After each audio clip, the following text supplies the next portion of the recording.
फिर उसने मुझे बिलोर किसी झलकती हुई जीवन के जल की नदी दिखाई, जो परमेश्वर मेमने के सिंहासन से निकलकर नगर की सड़क के बीचों बीच बहती थी।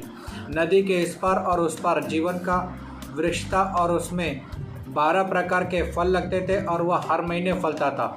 उस वृक्ष के पत्तों से जाति जाति के लोग चंगे होते थे। फिर श्राप न होगा और परमेश्वर और मेमने का सिंहासन उस नगर में होगा। उसके दास उसकी सेवा करेंगे, वे उसका मुंह देखेंगे, उसका नाम उनके माथों पर लिखा होगा। फिर रात न होगी और उन्हें दीपक और सूर्य के उजाले की आवश्यकता न होगी, क्योंकि प्रभु परमेश्वर उन्हें उजाला देगा और वे युगानुयुग राज्य करेंगे।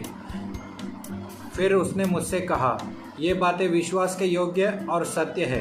प्रभु ने, जो भविष्यवक्ताओं की आत्माओं का परमेश्वर है, अपने स्वर्गदूत को इसलिए भेजा कि जिन बातों का शीघ्र होना अवश्य है दिखाए। देख, मैं शीघ्र ही आने वाला हूँ। धन्य है वे जो इस पुस्तक की भविष्यवाणी की बातों को मानता है। मैं वही योना हूँ जो ये बातें देखता और सुनता था। जब मैंने देखा और सुना तो जो स्वर्गदूत मुझसे बातें करता था, मैं उसको दंडवत करने के लिए उसके पांव पर गिर पड़ा। उससे मुझसे कहा, देख, ऐसा मत कर, क्योंकि मैं तेरा और तेरे भाइयों का संगी दास हूँ। परमेश्वर ही को दंडवत कर। फिर उसने मुझसे कहा, इस पुस्तक की बातों को बंद मत कर, क्योंकि समय निकट है। जो अन्याय करता है वह अन्याय करता रहे, जो मलिन है वह मलिन बना रहे, जो पवित्र है वह पवित्र बना रहे, और जो धर्मी है वह धर्मी बना रहे।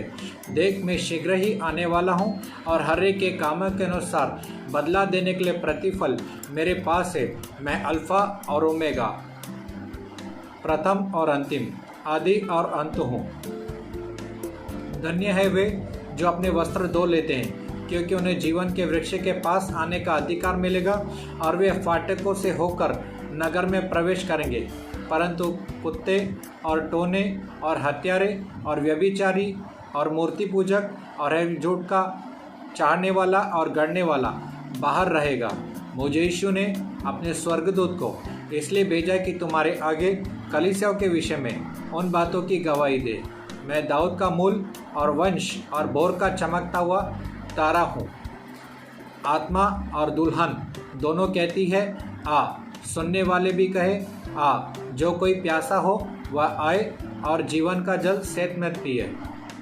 मैं हर एक को जो इस पुस्तक की में लिखी बातों को मानता है यह गवाही देता हूँ।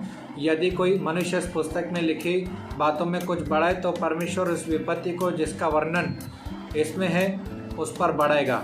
यदि कोई मनुष्य उस पुस्तक की बातों में कुछ निकाल डाले तो परमेश्वर जीवन के पेड़ और पवित्र नगर में से जिसका वर्णन इस पुस्तक में है उसका भाग निकाल देगा। जो इन बातों की गवाही देता है वही कहता है, देख, मैं शीघ्र ही आने वाला हूँ। आमीन। हे प्रभु यीशु आ। प्रभु यीशु का अनुग्रह पवित्र लोगों के साथ रहे। आमीन।